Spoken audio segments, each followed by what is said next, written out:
पत्रकार साथीहरू, नेपाली कांग्रेस केन्द्रीय कार्य समितिको जारी बैठकको सन्दर्भमा ब्रिफ गर्ने क्रममा म यहाँहरूलाई हार्दिक स्वागत गर्न चाहन्छु। यहाँहरू जान्नुहुन्छ कि मुलुकमा विश्वव्यापी रूपमा फैलिएको महामारीको कोरोना प्रतिकूलता छ। त्यसको बावजुद नेपाली कांग्रेसले आफूलाई जिम्मेवार प्रतिपक्षको रूपमा कोरोनाको विषयदेखि नेपालको संविधानको संशोधन गर्ने विषयसम्म अनि विदेशमा रहेका नेपालीहरूलाई उद्धार गर्ने विषयदेखि नेपाली कांग्रेस पार्टीको महाधिवेशन गर्ने दायित्वसम्म यी विषयहरूमा निरन्तर केन्द्रीय कार्य समितिको बैठक बस्दै आएको छ।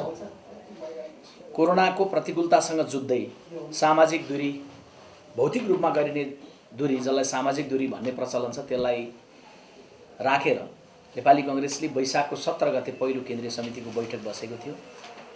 त्यस्तै जेठको 17 गते अर्को बैठक, जेठको 26 गते अर्को बैठक र आज असारको 16 गते हामी कोरोनाको प्रतिकूलताको बीचमा पनि केन्द्रीय कार्य समितिको चौथो बैठक बसिरहेका छौँ। बैठकमा नेपाली कांग्रेस पार्टीको 76 साल माघ 29 गते बसेको केन्द्रीय कार्य समितिको बैठकले निर्धारण गरेको समायोजन र क्रियाशील संस्था वितरणको कार्यतालिकालाई संशोधन गर्ने विषय र 76 साल माघ 13 गते बसेको बैठकले निर्धारण गरेको अधिवेशनका प्रक्रियाहरूको कार्यतालिकालाई संशोधन गर्ने विषय छलफलको क्रममा छ।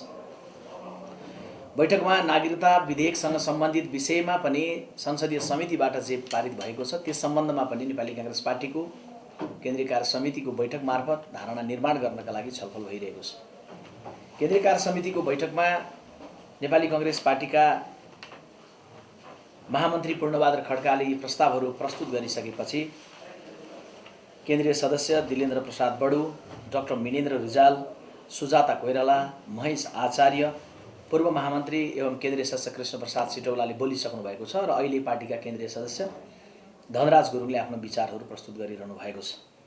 नेपाली कांग्रेस केन्द्रीय कार्य समितिको यो बैठक बस्दै गर्दाखेरि, छलफलमा आउँदै गर्दाखेरि यसबीचमा यी विषयहरूका अलावा सम्माननीय प्रधानमन्त्रीजीले केही दिन अगाडि गर्नुभएको टिप्पणीको बारेमा पनि छलफलहरू साथीहरूले आफ्नो विचारहरू राखिरहनु भएको छ।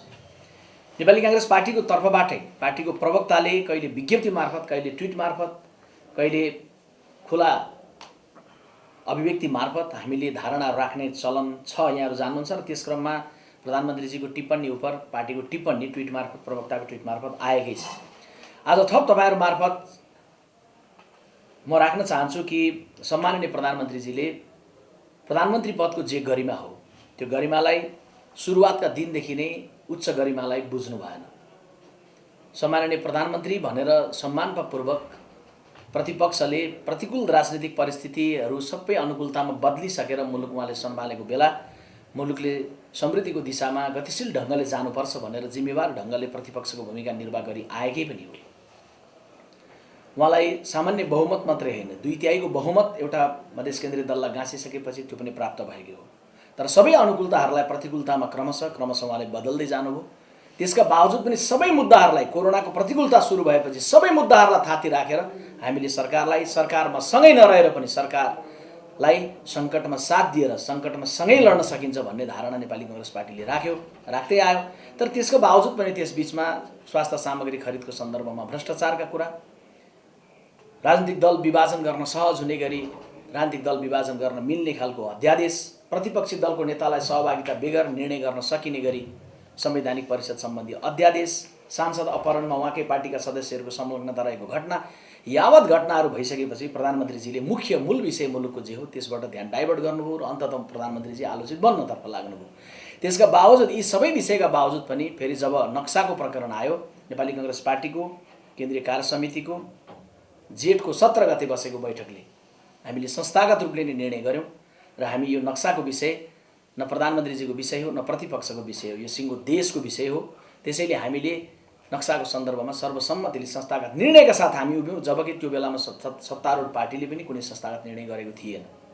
तर आज आएर प्रधानमन्त्रीजीले त्यो नक्साको विषयलाई पनि केवल आफूले दिएको अटोग्राफ जस्तो सोचेर नक्सा पारित गरिसकेपछि मलाई हटाउनतर्फ लाग्यो अमुक देश भनेर चाहिँ अभिव्यक्ति दिनुभएको छ। वास्तवमा त्यो गैर जिम्मेवार छ, अराजनीतिक छ र कूटनैतिक मूल्यभन्दा बाहिरको, कूटनैतिक मान्यताभन्दा बाहिरको अभिव्यक्ति छ। त्यसैले आजको केन्द्रीय कार्य समिति बैठकमा यो विषयमा पनि साथीहरूको बीचमा छलफल भइरहेको छ। म यति मात्रै आग्रह गर्न चाहन्छु नेपाली कांग्रेस पार्टीको तर्फबाट कि नक्सा पारित गरेको विषय केवल एक प्रधानमन्त्रीको विषय होइन, संसदले सिङ्गो देश एक ढिका भएर संसदले पारित गरेको विषय हो र यसमा सारा नेपालीको साझा स्वामित्व छ र सबैले साझा सङ्कल्पका साथ हामीले घोषित गरेका हौँ कि सम्माननीय प्रधानमन्त्रीज्यू, नक्सा पारित गर्दै गर्दा देश एक ठाउँमा उभिएको बेलामा दिल्लीसँग दिलको कुरा दृढतासँग गर्नुहोस्। नक्सा हाम्रो हातमा आएको छ, जग्गा पनि हाम्रो हातमा लिनतर्फ लाग्नुहोस्। तर प्रधानमन्त्रीजी, केही दलको बहुमत छ सरकारमा, संसदीय समितिहरूमा, नक्सा पारित भएकै हप्तामा यो विषयलाई विभाजन गर्नतर्फ लाग्यो र एकाएक अर्को विषयतर्फ मुलुकलाई चाहिँ ध्यान डाइभर्ट गर्नतर्फ लाग्यो। अनि अहिले आएर प्रधानमन्त्रीजीले जे टिप्पणी गर्नुभएको छ यसलाई हामीले गम्भीरतापूर्वक लिएका छौँ, किनभने मुलुकको प्रधानमन्त्रीले कूटनीतिक मूल्यलाई राखेर बोल्नुपर्छ। त्यसमा पनि यो कुरा के बिर्सिन मिल्दैन भने विगतमा के कस्तो प्रकाशको संसदमा त्रिसङ्घको स्थिति थियो होला, त्यो अलग विषय हो। तर अहिले जनताद्वारा निर्वाचित भएको एउटा बहुमतको सरकार छ, शान्तिपछि संविधानपछि स्थिरताको एउटा सरकार बनेको छ र नेपालको संविधानले सरकार बनाउन सक्ने र सरकार हटाउन सक्ने अधिकार संसदमा रहेको बहुमतलाई दिएको छ, संसदको बहुमतलाई दिएको छ र त्यो बहुमत नेपाल कम्युनिस्ट पार्टीसँग छ।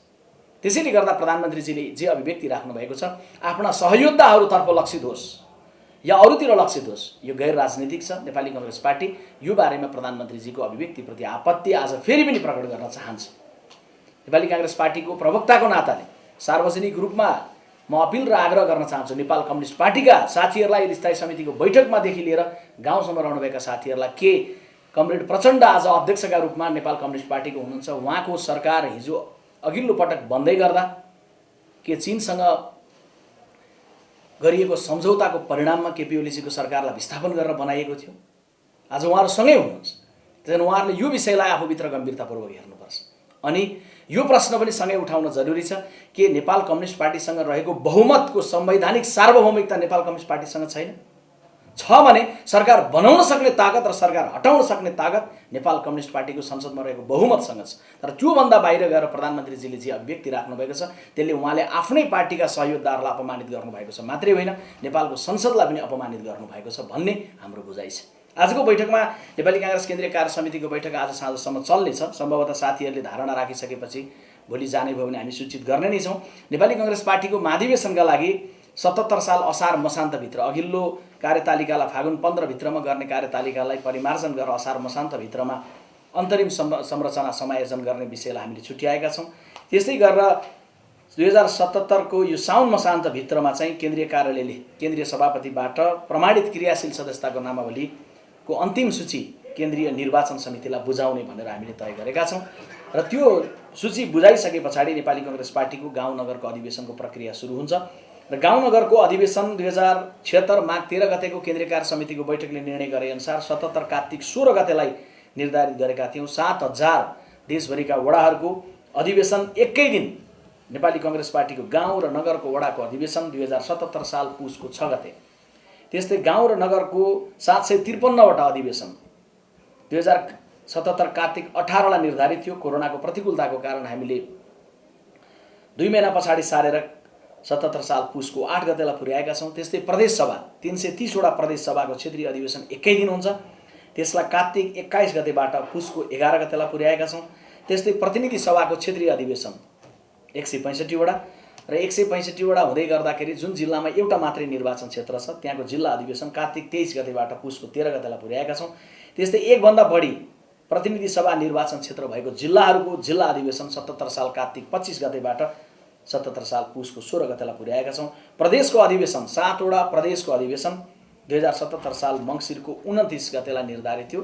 2 महिनापछि लगेर हामीले माघको 6 गते हामीले निर्धारित करिब 1.5 महिना पछाडिको लागि निर्धारित गरेका छौँ र पार्टीको 14औं महाधिवेशन नेपाली कांग्रेस पार्टीको 14औं महाधिवेशनको पूर्व निर्धारित मिति 2077 सालको फागुन 7 गतेको ऐतिहासिक दिनका दिन प्रारम्भ गर्ने र 7, 8, 9, 10 4 दिनसम्म सम्पन्न गर्ने भन्ने मितिलाई अहिले बरकरार राखेका छौँ र हामीले त्यो मितिलाई नचलाइकन 77 साल फागुन 7, 8, 9 र 10 गतेको मितिमै केन्द्रीय महाधिवेशन गर्ने गरी अहिले हामीले कार्यतालिकालाई परिमार्जन गर्ने प्रस्ताव ल्याएका छौँ। केन्द्रीय कार्य समितिको बैठकले यसलाई पारित गरिसके पछाडि अनि हामी यसलाई चाहिँ सार्वजनिक यसलाई निर्णयार्थ लिएर जान्छौँ, निर्णयलाई चाहिँ जिल्लातर्फ पठाएर जान्छौँ। र मैले यहाँहरूलाई यो पनि जानकारी गराउँ कि नेपाली काङ्ग्रेस केन्द्रीय कार्य समितिको आजको बैठकमा 77 जिल्लामध्ये ताप्लेजुङदेखि बर्दियासम्म, सङ्खुवासभादेखि डोटीसम्म, कञ्चनपुरदेखि चाहिँ ललितपुरसम्मका जिल्लाहरू गरेर 51 जिल्लामा नेपाली काङ्ग्रेस पार्टीको क्रियाशील संस्थाको फारम पनि हामीले पठाइसकेको र केन्द्रीय कार्य निर्वाचन समितिबाट स्वीकृत भइसकेका जिल्लाहरू 51 छन् भने खोटाङदेखि लिएर डडेलधुरासम्मका जिल्लाहरू चाहिँ अहिले 26 वटा जिल्लामा अब हामीले चाहिँ गतिविधि बढाउन जरुरी छ। हामी विगतमा जसरी काम गरेका थियौँ त्योभन्दा दृढ ढङ्गले, त्योभन्दा दोब्बर क्रियाशीलताका साथ, दोब्बर एकताका साथ कार्य गरेर नेपाली काङ्ग्रेस पार्टीको महाधिवेशन कोरोनाको प्रतिकूलतासँग पनि जुझ्दै नेपाली काङ्ग्रेस पार्टी महाधिवेशनतर्फ जाने भन्ने सङ्कल्पमा छौँ। केन्द्रीय कार्य समितिको बैठकमा यी विषयहरू छलफलका क्रममा छन्। मैले यहाँहरूलाई यही नै जानकारी गराउन चाहन्छु। बाँकी कुरा केन्द्रीय कार्य समितिको निर्णय भइसकेपछि हामी तपाईँहरूलाई सार्वजनिक गर्नेछौँ। नेतृत्वको सरकारको पालामा अन्तिम हस्ताक्षर हुँदै गर्दा